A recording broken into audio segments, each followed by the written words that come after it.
Hello दोस्तों, welcome to smiley से classes YouTube channel. आज हम करने वाले हैं सामाजिक विज्ञान क्लास 7वीं 8वीं की वर्कशीट। ये हमारा सब्जेक्ट हो गई, हमारी क्लास हो गई। यहाँ पे जो वर्कशीट जेनेरिक वर्कशीट आती हैं G19 हम करने वाले हैं। जो हमारी आज की तारीख है 28 तारीख 7वां महीना 2021। जो 7वां महीना है वो जून का महीना है, ध्यान रखना। यहाँ पे लिखेंगे हम स्टूडेंट का नेम, फिर यहाँ पे लिखेंगे हम क्लास टीचर का नेम। जो स्कूल के बच्चे वो अक्सर क्लास टीचर कॉपी चेक करते टाइम अपने ये सब लिखवाते हैं। हम आगे बढ़ते हैं। इसमें हम आज पढ़ेंगे संसद के सदन। आपको ये दिखाई दे रहा होगा, संसद के सदन हम आज पढ़ने वाले हैं। भारत और इस चीज़ को पढ़ने से पहले हम ये ऊपर की जो लिखा हुआ है ये पढ़ लेते हैं। इसमें 3 चीज़ हमें बहुत अच्छे से समझाई गई है। इन तीनों चीज़ों को हम अच्छे ढंग से हम पढ़ना चाहेंगे, काफ़ी अच्छे से समझ आएगा हमें। भारत में कानून बनाने को सर्वोच्च संस्था भारतीय संसद है। भारत में जो कानून बनाने की सर्वोच्च संस्था है वो भारतीय संसद है। भारतीय संसद के 3 अंग हैं। कितने अंग हैं भारतीय संसद के? 3 अंग हैं। राष्ट्रपति, लोकसभा एवं राज्यसभा। राष्ट्रपति का चुनाव लोकसभा, राज्यसभा एवं राज्य विधानमंडल के निर्वाचित सदस्य करते हैं। अब हम पढ़ेंगे संसद के सदन। संसद के 2 सदन होते हैं, लोकसभा एवं राज्यसभा। लोकसभा को एक और नाम से जाना जाता है निम्न सदन, और राज्यसभा को एक और नाम से जाना जाता है उच्च सदन। लोकसभा में कुल सदस्य 545 होते हैं और राज्यसभा में कुल सदस्य 250 होते हैं। आपको यहाँ ये देखकर आपको आसानी से समझ आ चुका होगा लोकसभा राज्यसभा में क्या अंतर है। लोकसभा में 545 सदस्य, राज्यसभा में 250। हम लोकसभा के बारे में थोड़ा सा और जानकारी ले लेते हैं कि इसमें कौन कौन से कितने सदस्य होते हैं। 543 सदस्यों को जनता द्वारा चुना जाता है, जबकि 2 सदस्य अल्प भारतीय समुदाय के होते हैं जिन्हें राष्ट्रपति द्वारा मनोनीत किया जाता है। यानी कि 543 को हम वोट देकर हम उनको चुनते हैं। ये कौन है, मतलब कैसे हैं। और राष्ट्रपति अपनी मर्जी के मुताबिक 2 व्यक्तियों को चुन सकते हैं। वो 2 व्यक्ति कोई भी हो सकते हैं। राज्यसभा में 238 लोगों का चुनाव राज्यों के विधानमंडल के चुने हुए प्रतिनिधियों के द्वारा होता है, जबकि 12 सदस्यों का राष्ट्रपति द्वारा मनोनीत किया जाता है। लोकसभा में हमने पढ़ा 2 सदस्यों को राष्ट्रपति द्वारा मनोनीत किया जाता है, और राज्यसभा में हमने ये पढ़ा कि 12 सदस्यों को राष्ट्रपति द्वारा मनोनीत किया जाता है। हमने ये भी पढ़ लिया डीपली, ये हमारा राज्यसभा हो गया, ये हमारा लोकसभा हो गया। ये हमारे लोकसभा के सदस्य हो गए, ये हमारे राज्यसभा के सदस्य हो गए। हमने ये भी पढ़ लिया कितने सदस्य इसमें। 2 सदस्यों को राष्ट्रपति इसमें मनोनीत करते हैं और 12 सदस्यों को राष्ट्रपति इसमें मनोनीत करते हैं। हम आगे बढ़ते हैं। हम आज आगे देखते हैं। इसमें 4 प्रश्न दिए गए हैं। बहुत आसान प्रश्न है और ये हमें आसानी से काफ़ी समझ आ जाएंगे। इतने मुश्किल प्रश्न नहीं है, और ये सिर्फ 4 प्रश्न हैं। हम नज़र डालते हैं पहले प्रश्न की और पहला प्रश्न हम देखते हैं। पहला प्रश्न अपने लोकसभा क्षेत्र एवं संसद का नाम पता करके लिखिए। आपको यहाँ बहुत इजी लग रहा होगा।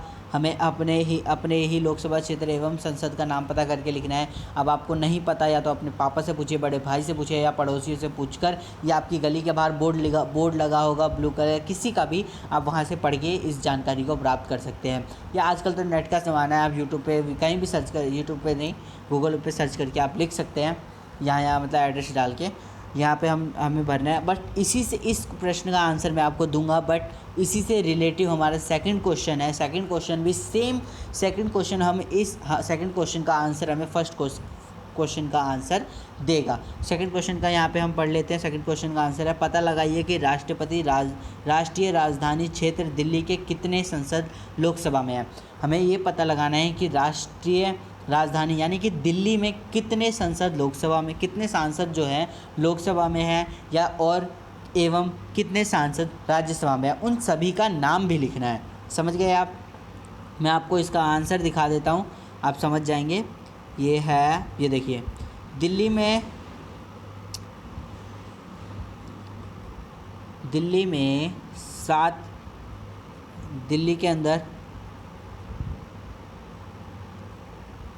में 7 सांसद लोकसभा में है। समझिए, हम इनसे ये पूछा गया कितने सांसद लोकसभा में और कितने सांसद राज्यसभा में, और उनके नाम भी लिखने हैं। 7 सांसद लोकसभा में है। वो पहला है चांदनी चौक पे कौन है? डॉक्टर हर्षवर्धन। नई दिल्ली में मीनाक्षी लेखी। दक्षिणी दिल्ली से रमेश बिखूड़ी। पूर्वी दिल्ली से गौतम गंभीर और पश्चिमी दिल्ली से परवेश साहिब वर्मा।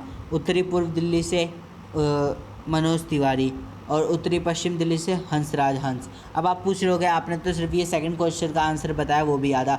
मैं आपको फर्स्ट क्वेश्चन का भी आंसर सेकंड क्वेश्चन का सेकंड पार्ट का हमने ये लोकसभा के सदस्यों का नाम बता दिया। तो दिल्ली लोकसभा में 7 सदस्य और उनके नाम हमने और क्षेत्र भी बता दिया। अब हम संसद के राज्यसभा के लोगों का नाम बताएंगे।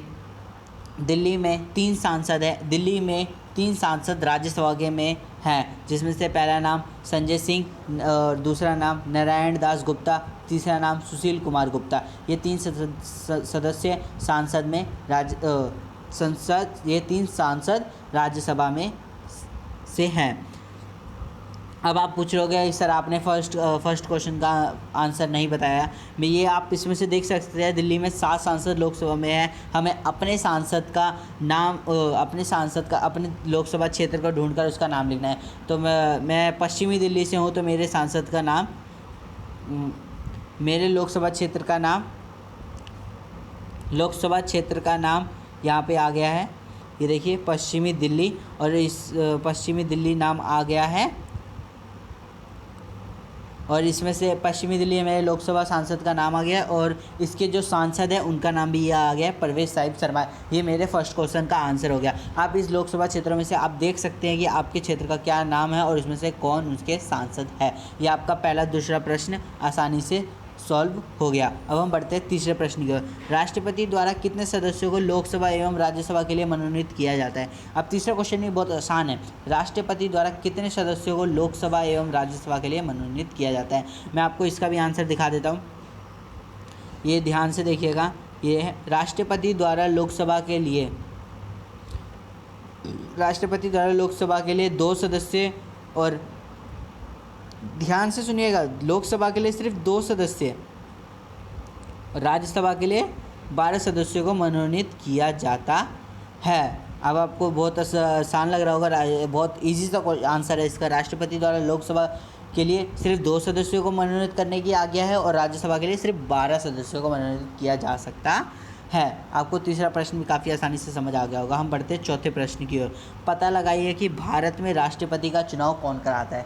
इसका उत्तर भी बहुत आसान है। इस प्रश्न का, ये जो हमारा चौथा प्रश्न है, पता लगाइए कि भारत में राष्ट्रपति का चुनाव कौन कराता है। हम बढ़ते हैं चौथे प्रश्न की ओर, ये चौथे उत्तर की ओर। भारत में राष्ट्रपति को लोकसभा और राज्यसभा तथा राज्य विधानमंडलों के निर्वाचन सदस्यों द्वारा चुना जाता है। इस उत्तर में तो सिर्फ इतना ही बताया गया कि इसके द्वारा चुना जाता है। इसके साथ में थोड़ी एक और चीज़ ऐड कर देना कि इसका चुनाव कराता है वो चुनाव आयोग के द्वारा कराया जाता है, और इनको चुनते ये लोग हैं। भारत के राष्ट्रपति के लोकसभा, राज्यसभा तथा राज्य विधानमंडलों के निर्वाचन सदस्यों द्वारा चुना जाता है। यहाँ पर ये आपका ख़त्म हो चुकी है। चारों प्रश्न बहुत आसान थे, ये आप वर्कशीट कर लीजिएगा। बहुत आसान वर्कशीट है। इसमें हमें सांसद और संसद के सदन, सांसद, इन सब के बारे में बताया गया है। काफ़ी आसानी से आप सभी को ये समझ आ गया होगा। धन्यवाद, थैंक यू।